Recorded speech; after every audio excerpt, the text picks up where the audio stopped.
মাঝরাতে phone scroll করতে করতে ভাইরাল মামার সেই ডিম রেসিপি দেখে জিহ্বার পানি আটকে রাখতে পারলাম না। সকালবেলা উঠেই বানিয়ে খেয়ে ফেললাম। আসলে ডিম রেসিপিটা এত বেশি মজা যে একবার খাইলে বারবার খাইতে মন চাইবে। তো আমার খাওয়া দেখে আপনাদের খাইতে মন চাইলে অবশ্যই বাসায় এভাবে ট্রাই করতে পারেন। আসসালামু আলাইকুম everyone, welcome back to my page Irin's lifestyle. আশা করি সবাই অনেক ভালো আছেন। আল্লাহর আশেষ রহমতে আমরাও অনেক ভালো আছি আলহামদুলিল্লাহ। বাবা গো বাবা, আমার মতো এরকম শোষা মনে হয় একটাও নেই। ফোনের মধ্যে রাত্রে দেখছি ডিম রেসিপিটা, দেখে তখনই খাইতে মন চাইছে, কিন্তু রাত্রে বাসায় সেরকম কিছুই ছিল না ডিম রেসিপি বানানোর জন্য। সকালবেলা উঠে হাজবেন্ডকে পাঠিয়ে দিয়েছি বাজারে ডিম রেসিপি বানাতে যে জিনিসগুলো লাগবে এই জিনিসগুলো তাড়াতাড়ি আমার নিয়ে এসে দাও, আমার অনেক বেশি খেতে মন চাচ্ছে। তাকে বাজারে পাঠিয়ে দিয়ে আমি ডিম সেদ্ধটা বসিয়ে দিয়েছি, আর এদিকে শুকনা মরিচটাও ভেজে নিয়েছি, আর এখন শসা কাটতেছি। আমি অনেক দ্রুত কাজগুলো করতেছি যাতে তাড়াতাড়ি খেতে পারি। আসলে জিহ্বার পানি আর আটকে রাখতে পারতেছি না, সেই রাত্রেবেলা দেখছি। এর মধ্যে ডিমটাও সেদ্ধ হয়ে গেছে, ডিমটাও আমি সুন্দরভাবে ছিলে নিচ্ছিলাম। ডিমটা মোটামুটি ভালোভাবে সেদ্ধ হয়েছিল অল্প টাইমের মধ্যে। ডিমের মধ্যে আমি লবণ এবং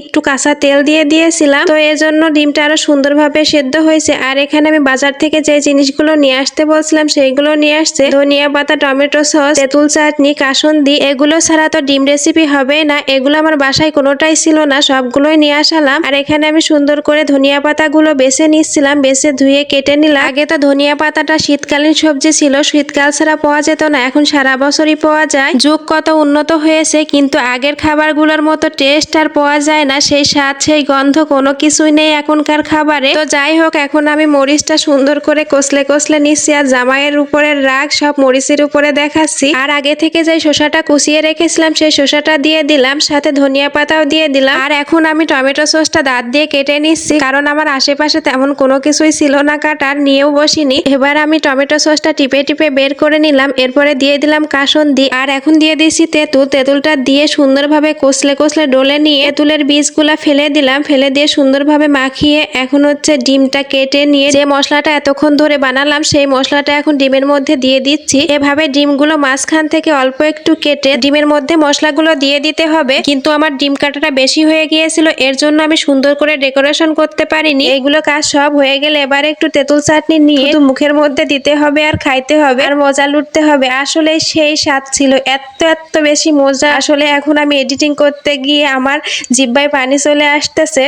কি বলবো, আমার হাজবেন্ডের রিয়াকশন দেখেও তো বুঝতে পারতেছেন যে আসলে কতটা স্বাদ ছিল। বেডাই একটা ডিম খায় না, আজকে দুইটা ডিম খাইয়ে নিয়েছে, আর আমি খেয়েছি তিনটা, আর আমার মেয়ে খাইছে একটা। মোট 6টা ডিম সেদ্ধ করছিলাম, 7টাই করতে চাইছিলাম, তো একটা ফেটে গেছিল। লাস্ট পর্যন্ত 6টাই টিকছে। বেডাই মনে হয় আরো 2-4টা খাইতো, কিন্তু বলে সাহস পাইনি বেচারা।